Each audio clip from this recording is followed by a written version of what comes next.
but it's my privilege to bring in Erica Kirk, Turning Point USA CEO. And she wrote the foreword to Charlie Kirk, her husband's book, Stop in the Name of God, Why Honoring the Sabbath Will Transform Your Life.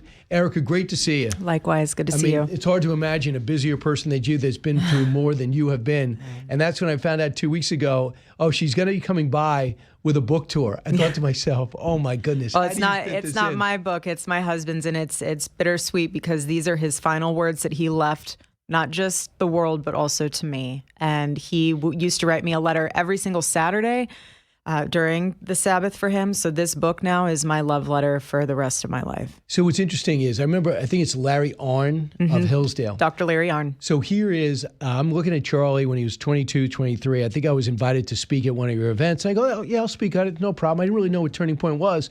And I walk in, and everyone in the hotel knows who I am. And I walk in, I had to speak at 7 in the morning, and there was probably 6,000 people there.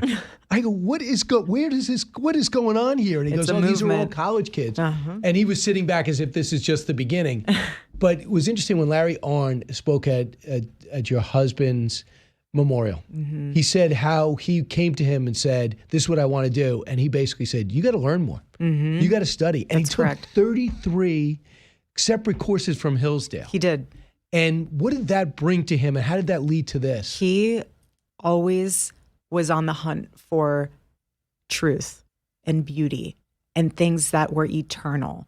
That was his focus. And when he saw that he didn't want to be a talking figure, he wanted to be a movement leader and a thought leader. And so in order to do that, you need to constantly be reading, learning, doing everything that you need to be able to make a difference in a way where it's not, I'm preaching at you. Instead, it was along the lines of, no, I read this and this works, this doesn't work. Let me show you a different way of living.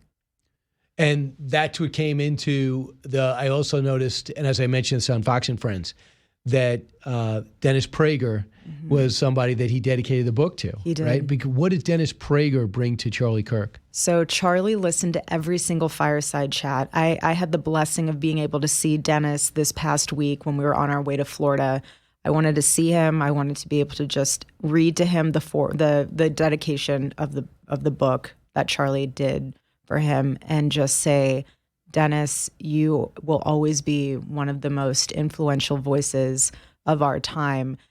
Thank you for taking the time to pour into my husband. And he's a religious scholar. He writes books that what I've seen him put together, man, you can't take a sentence off. No, he is so phenomenal at breaking down the Torah and going through and writing commentaries on the Old Testament, which Charlie read all of them. He read all of them, and you cannot understand the New Testament if you do not read the Old Testament. You cannot separate the two.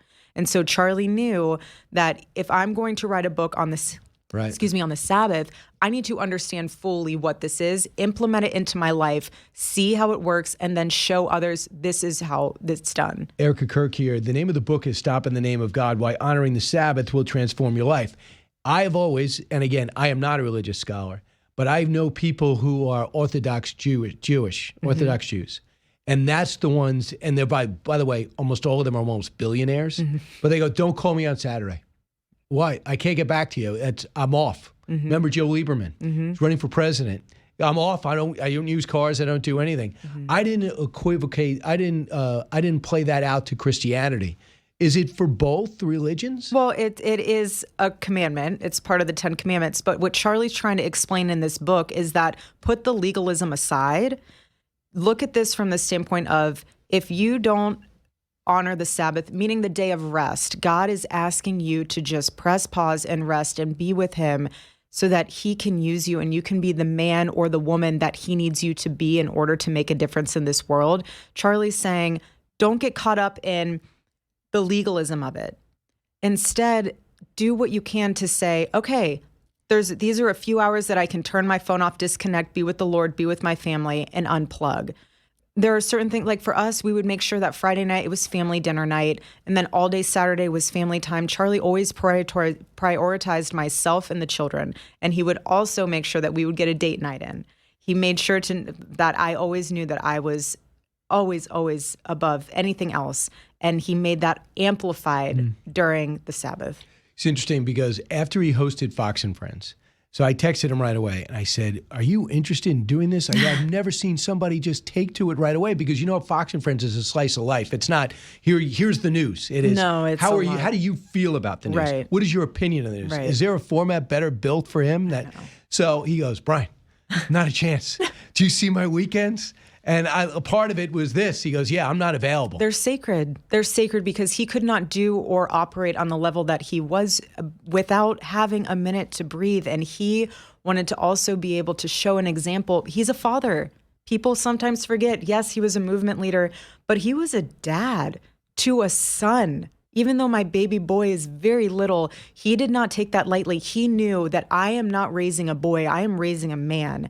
And so if I'm going to be what I want my son to be or to look up to, I need to live up to that standard. I need to stop doing things that Charlie didn't drink, not because, again, being legalistic, but he could not operate the way he needed to operate being drunk. Like that just does not happen. Or going out and partying with the boys. That doesn't happen. Yes, you can have fun. There's many different ways of having fun. This is not supposed to put guardrails on your quote unquote fun. It's supposed to put into perspective how you can be a true spiritual head and leader of your home so that your son can be the spiritual leader and head of his home. And we need to make strong young men that are respectful to their wives and to their children and know, look, there's a different way of living that will enhance your life in a way you couldn't even have imagined rather than thinking you're getting your answers from college. So the name of the book is Stop in the Name of God. Go to 45books.com to order it right now. But just a question about you. Yes. Who is responsible for raising someone like yourself with the values and ethics and drive that you have? Like,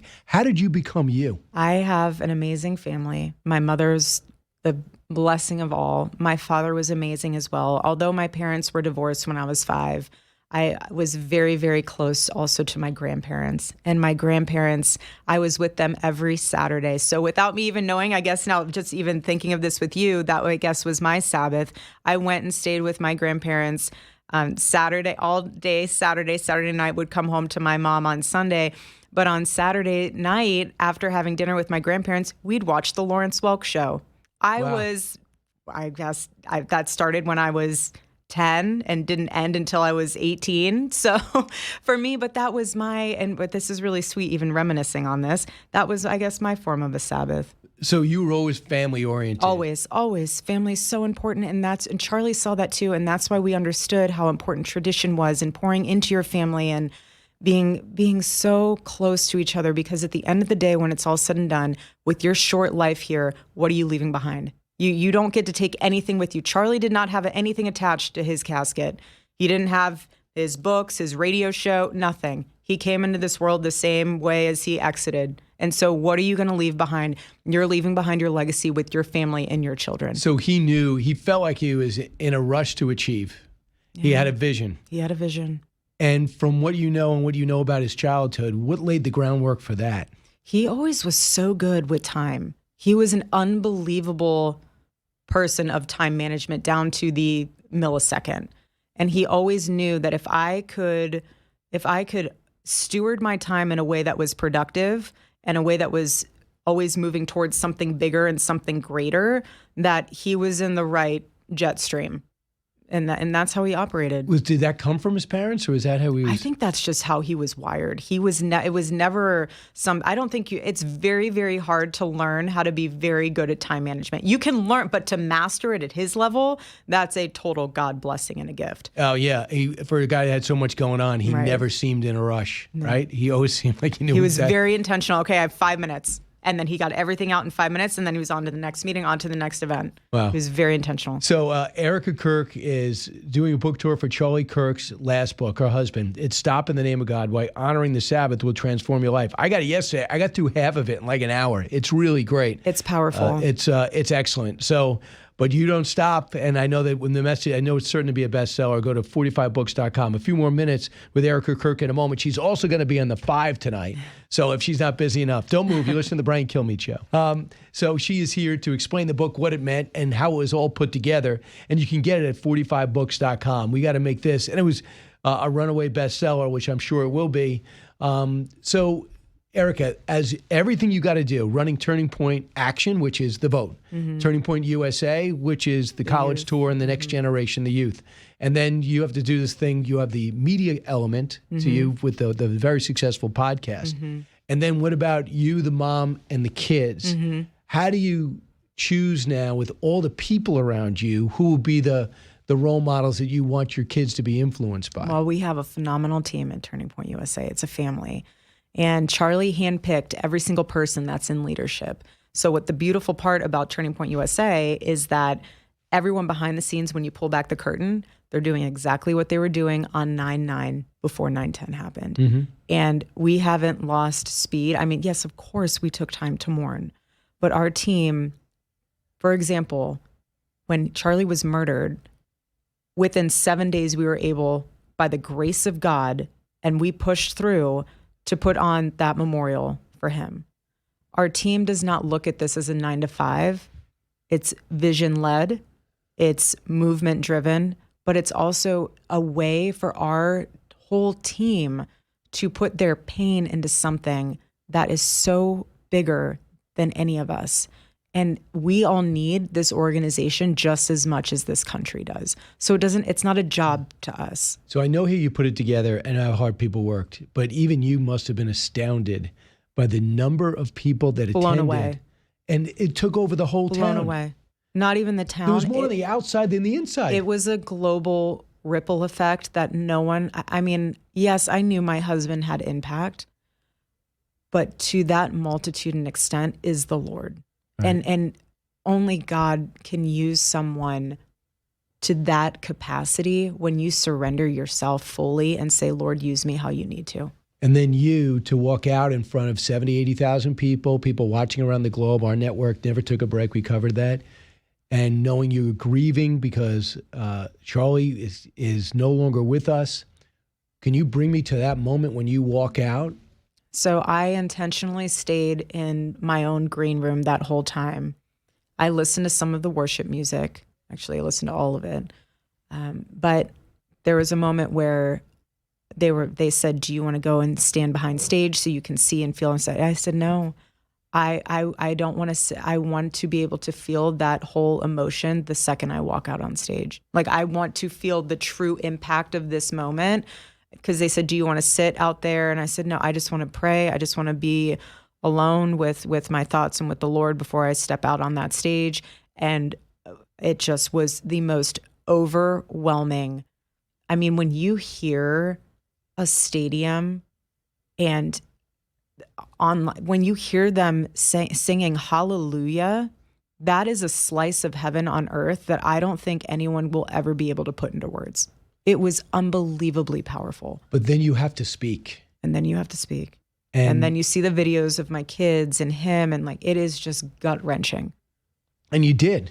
You have to put, life is tough. It is beautiful, but it is tough. And you are going to have to find a way. And anyone who has been through hell and back knows this. When you go through, and we were just talking about this off air, you have a decision to make when something like this happens in your life. Are you going to go into the corner and be in fetal position and just let it happen and you know, cry and cry and cry? Yes, there are moments to cry, yes. Right. But are you going to turn that moment into something and say, you know what? God, give me grace. Please give me grace. I don't know what I'm going to do. I don't know how I'm going to do it, but I know that you will put one foot in front of the other and you will help me get through this, Lord. You will help me.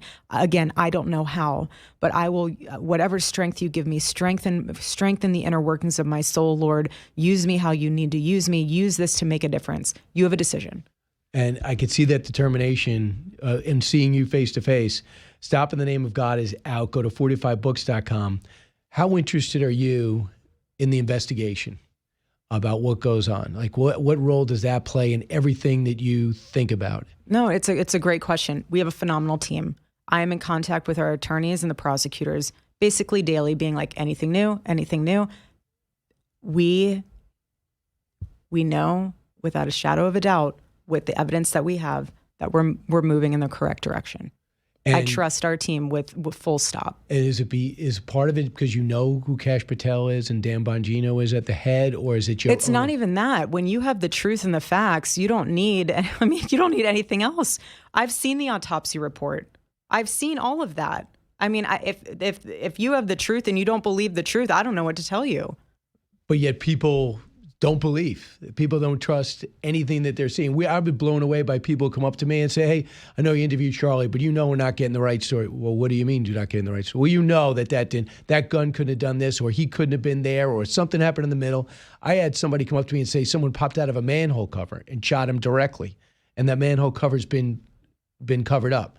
I go, I've never heard of a crazier thing, and they thought I was crazy for even questioning them. I mean, you must be getting this. It's the conspiracy theory. I have heard all of them. And thank God we have a trial coming up. Unfortunately, that trial is in a long time. What I want to be mindful of for people is that this was a murder. This is not something that, what I don't want to have happen is for this to taint the jury pool. I don't. I want my husband, I want justice for my husband more than any other person on the internet, any other person in this world. That was my husband and the father to my kids. We will make sure, and we have been, turning over every single stone, going down every single lead. So when these people say, oh, they haven't talked about this or done that, how do you know? You're not in those meetings with the attorneys and the prosecutors. You have no idea. And why would we share that information with the internet to what? Then give the defense more stuff that's not true? Like, it's just, Erica, at the end of the day, when it's all said and done, the truth is the truth. And this book is fantastic. I really encourage everyone to get it. Stop in the Name of God. Why Honoring the Sabbath will transform your life. Erica Kirk, great to see you. Good luck on the 5 today. Thank you. And thanks for putting up to me with 2 interviews. Thanks, no, it's good. You're the best. God bless you. Hi, everyone. I'm Brian Kilmeade. I want you to do me a favor. I want you to click to subscribe to the Fox News YouTube page. This is the only way that I know for sure that you're not going to miss any great commentary, any great news bites, any great interviews coming your way on Fox. You can get it all here on YouTube. So subscribe right now.